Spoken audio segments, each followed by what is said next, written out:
தமிழக வெற்றிக் கழக கட்சியுடைய தலைவர் விஜய் அவர்கள் அவர் நடத்தக்கூடிய கல்வி ஊக்கத்தொகை வழங்கக்கூடிய விழாவில் பேசின பேச்சுக்கள் இப்போ சோசியல் மீடியால வைரல் ஆகிட்டு இருக்கு.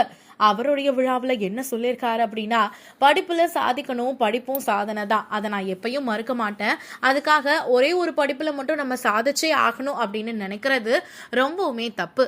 ஒரே விஷயத்தை பத்தி திரும்ப திரும்ப யோசிக்காதீங்க. அவ்வளவு மன அழுத்தம் நீங்க அவசியப்பட வேண்டியதில்லை.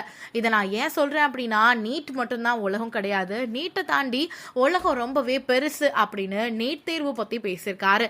அது மட்டும் இல்லாம ஓட்டுக்கு காசு வாங்காதீங்க அப்படிங்கறத பத்தியும் நிறைய இடங்கள்ல பேசியிருக்காரு.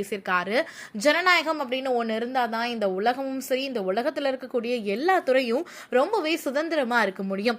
முறையான ஜனநாயகம் இருந்தா போதும், எல்லாருக்கும் எல்லாம் சரிசமமா கிடைக்கும். அதுக்கு முதல் படி உங்களோட வீட்டுல இருக்கக்கூடிய எல்லார்கிட்டையுமே சொல்லுங்க, அவங்க கரெக்டா ஓட்டு போடணும் அப்படின்னு சொல்லியிருக்காரு. அது மட்டும் இல்லாம இது எல்லாமே சாதாரணமான விஷயம்தான். நல்லவங்க, நம்பிக்கையானவங்க, இதுவரைக்கும் ஊழலை செய்யாதவங்க யாருன்னு பார்த்து தேர்ந்தெடுத்து நீங்க ஓட்டு போடுங்க அப்படின்னு சொல்லியிருக்காரு.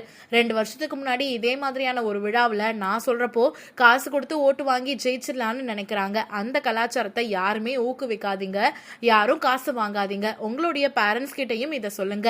நீங்க வேணா பாருங்க, அடுத்த வருஷம் வண்டி வண்டியா வந்து கொட்டுவாங்க. அது அத்தனையும் உங்ககிட்ட இருந்து கொள்ளையடிச்ச பணம் தான். என்ன பண்ணணும்னு உங்களுக்கு கரெக்டா தெரியும். அதை நான் தான் சொல்லி புரிய வைக்கணும்னு அவசியம் இல்லை. பெற்றோர்கள்ட்டையும் ஒரு சின்ன வேண்டுகோள், உங்களுடைய குழந்தைங்க கிட்ட எதுலையுமே அழுத்தம் கொடுக்காதீங்க. அவங்களுக்கு என்ன வேணும், என்ன பிடிச்சிருக்குன்னு தெரிஞ்சுக்கிட்டு அதுக்கு ஏத்த மாதிரி வழி நடத்துங்க அப்படின்னு நிறைய இடங்கள்ல பேசியிருக்காரு. ஆனா அது மட்டும் இல்லாம எவ்வளவோ பண்ணிட்டோம், இதை பண்ண மாட்டோமா அப்படிங்கிற பாசிட்டிவ் அப்ரோச் எப்பயுமே இருக்கணும் அப்படின்னு சொல்லியிருக்காரு. விஜய் அவர்களுடைய ஸ்பீச் இப்போ சோசியல் மீடியால ரொம்பவுமே வைரல் அப்படின்னு சொல்லலாம்.